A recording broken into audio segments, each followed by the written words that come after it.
வணக்கம். புதுயுகம் நேயர்களுக்கு ஒரு புதிய நூலை அறிமுகம் செய்வதில் நாம் பெருமகிழ்ச்சி கொள்கிறோம். பொதுவாக நாம இந்த சமையல் கலை சார்ந்த புத்தகங்கள நெறைய பார்த்துருக்கோம் தமிழ்ல. மிக நன்றாக விற்பனை ஆகிக் கொண்டிருக்கிறது நமக்கு தெரியும். ஆன்மீக நூல்களும், மருத்துவ நூல்களும், சமையல் நூல்களும் பொதுவாக எப்போதும் மிக நன்றாக விற்பனையாகும். அது மாதிரி நூல்கள நம்ம பார்த்துருக்கோம். ஸோ சமையல் நூல். அதே மருத்துவ நூல் ஏற்கனவே சொன்னோம். மருத்துவம் சார்ந்த நூல்களும் நிறைய விற்பனையாகும். ஆனால் மருத்துவமும், சமையலும் சேர்ந்து ஒரு புத்தகம் வருகிறதுன்னு சொன்னா ரொம்ப ஆச்சரியமான விஷயம். அது ஆங்கிலத்திலே வெளிவந்திருக்கிறது. அதாவது என்னன்னா, மருத்துவம் சார்ந்த சமையல் அப்படிங்கிறது ஒரு புதிய கான்செப்ட் ஆக்சுவலா. அதில ஆயுர்வேதிக் மருத்துவம் சார்ந்த சமையல்களை குறித்து ஒரு புத்தகம் வெளிவந்திருக்கிறது. ஆங்கிலத்திலே வந்திருக்கிறது.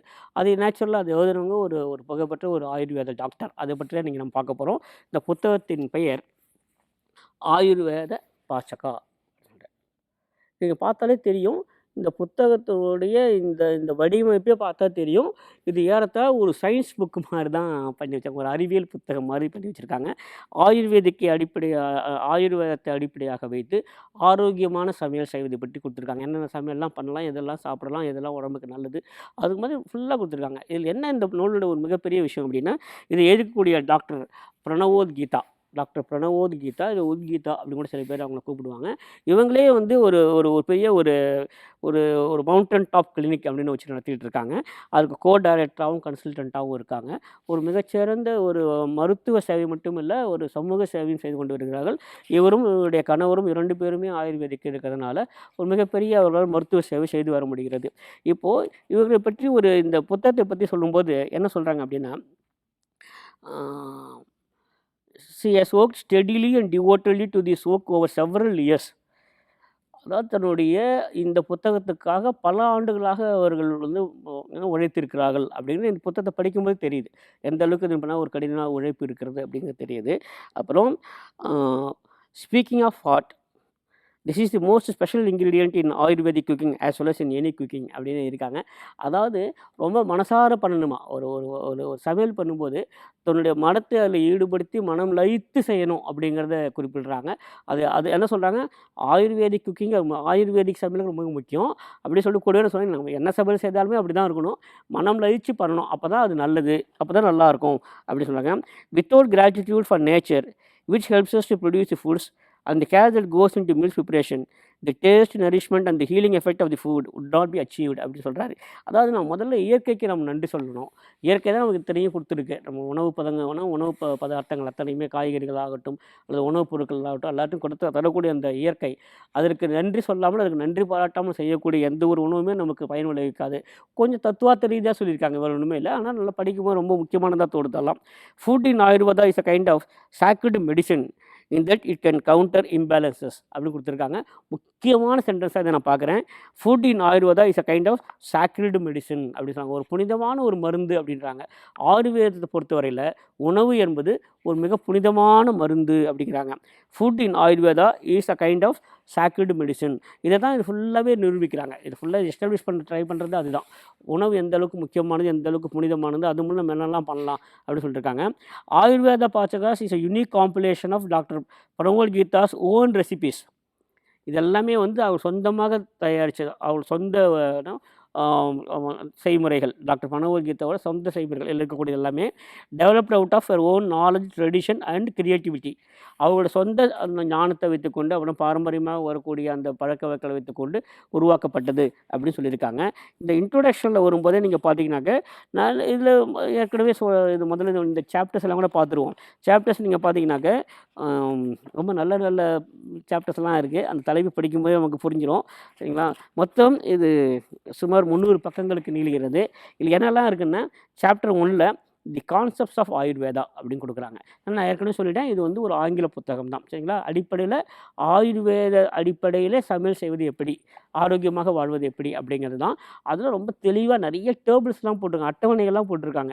எது எது சாப்பிட்டா என்னெல்லாம் பயன் கிடைக்கும்? எதெல்லாம் சாப்பிட்டா உடம்புக்கு கெடுதி வரும்? உடம்புல ஏற்படக்கூடிய நோய் தீர்ப்பதற்கு என்னெல்லாம் சாப்பிடலாம்? அந்த நோய் எதனால வருது? எல்லாத்தையுமே எனக்கு ரொம்ப தெளிவா குடுத்துருக்காங்க. அதான் சொன்னேன், இது ஒரு மருத்துவ நூலாகவும் இருக்கிறது, சமையல் நூலாகவும் இருக்கிறது. அதான் இதனுடைய சிறப்பம்சமே. நீங்க பார்த்தீங்கன்னாக்க, சாப்டர் 1 தி கான்செப்ட்ஸ் ஆஃப் ஆயுர்வேதான்னு போடுறாங்க. அதில் என்னெல்லாம் கொடுத்துருக்காங்க, த்ரீ குவாலிட்டிஸ் 3 குணம் அப்படின்னு ஆரம்பிக்கிறாங்க. சத்துவ குணம், அப்புறம் தாமச குணம், ராஜச குணம். இந்த 3 குணம்னா என்ன, இது எதனால் வருது அப்படி ஆரம்பிக்கிறாங்க. அப்புறம் 5 எலிமெண்ட்ஸ் சரிங்களா, பஞ்சபூதங்கள் அது பற்றி ஃபுல்லாக எழுதுறாங்க சரிங்களா. அப்புறம் தி ஸ்பேஸ் எலிமெண்ட் அப்படின்னா இந்த விண்வெளி சார்ந்த வானம் சார்ந்த அந்த மூலக்கூறு என்ன அதை பற்றி எழுதுறாங்க. அப்புறம் ஆட்ரிபியூட்ஸ் ஆஃப் வாதம், பித்தம், கபம் இந்த 3 பற்றி எழுதுறாங்க. வாதம்னா என்ன, பித்தம்னா என்ன, கபம் நமக்கு தெரிஞ்சிருக்கும். நம்முடைய இந்திய மருத்துவ முறையில் இது 3 தான் மிக முக்கியமானது. வாதம், பித்தம், கபம் இந்த 3 பற்றி தான் பொதுவாக எல்லாமே சொல்லுவாங்க. சித்த மருத்துவமாக இருக்கட்டும், ஆயுர்வேத மருத்துவமாக இருக்கட்டும், இதை பற்றி தான் சொல்கிறாங்க. அப்புறம் பிரகிருதி அப்படிவாங்க, சில பேர் பிராகிருதி அப்படிம்பாங்க. இயற்கை சார்ந்த விஷயங்கள் நல்லா இருக்குது. ஹவு டு கால்குலேட் யுவர் பிரகிருதி ரொம்ப நல்லா இருந்தது அந்த அத்தியாயம். அதாவது உங்களுடைய இயற்கை என்ன அப்படிங்கிறது நீங்கள் எப்படி நீங்கள் கணிக்கலாம் அப்படிங்கிறத பற்றி ஒன்று எழுதியிருக்காங்க.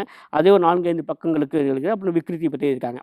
அப்புறம் சாப்டர் 2 தான் ஆயுர்வேதா நியூட்ரிஷன் அப்படின்னா ஆயுர்வேத சத்துணவு சரிங்களா. நியூட்ரிஷனும் ஒரு சத்துணவு அவ்வளோதான்.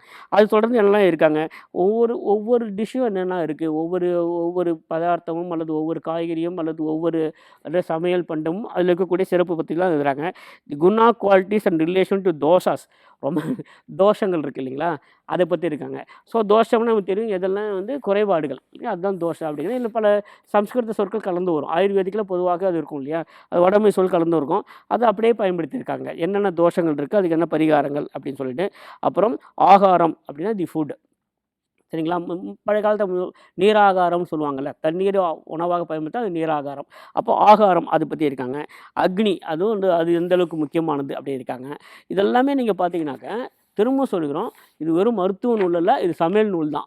சமையல் செய்வதற்கு முன்பாக நாம் தெரிந்து கொள்ள வேண்டிய சில விஷயங்களை சொல்லிவிட்டு அப்புறம் சமையலுக்குள்ளே போகிறாங்க. நிறைய சொல்லியிருக்காங்க, நிறைய டிஷ்ஷஸ் இதில் கொடுத்துருக்காங்க. அது எப்படி தான் பண்ணணும் கொடுத்துருக்காங்க. உப்புமா தொடங்கி ரசம் வரைக்கும் அத்தனையும் கொடுத்துருக்காங்க. அதுவும் ஆயுர்வேதிக் சமையல் எப்படி இருக்க வேண்டும், அது என்னெல்லாம் இருக்கணும், இன்க்ரீடியன்ஸ் எல்லாம் எல்லாருக்கும் புரியக்கூடிய மொழியில் தான் எழுதியிருக்காங்க. எளிமையான மொழியில். அது பக்கத்தில் படமெல்லாம் போட்டிருக்காங்க. அதுவும் வண்ணப்படங்களாக போட்டு தள்ளியிருக்காங்க. ரொம்ப தரமான பேப்பரில் வந்திருக்கு. நீங்கள் பார்த்தீங்கன்னா அப்புறம் குக்கிங் மெத்தட்ஸ் அண்ட் பிளானிங் இங்கே தான் ஆரம்பிக்கிறாங்க. சாப்டர் 4 அத்தியாயம் 4 தான் ஆரம்பிக்கிறாங்க. மெத்தட்ஸ் ஆஃப் குக்கிங் சமையல் பண்ணக்கூடிய வழிமுறைகளை கூட சொல்லிக் கொடுக்குறாங்க. நல்லா ஞாபகம் வச்சுப்போம்.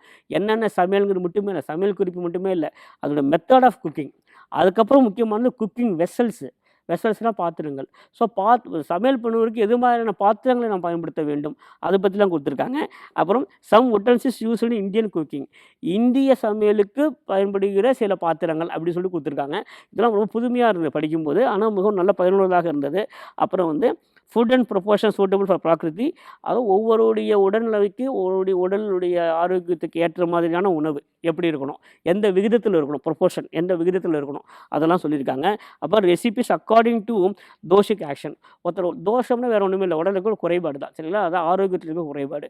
அப்போ அந்த ஆரோக்கிய குறைபாடுக்கு சரி செய்கிற மாதிரி என்னென்ன மாதிரியான உணவுகள்லாம் இருக்கும், உணவு வகை அதான் டிஷ்ஷஸ் சரி ரெசிபிஸ் கொடுத்துருக்காங்க. இதெல்லாம் கொடுக்குறாங்க.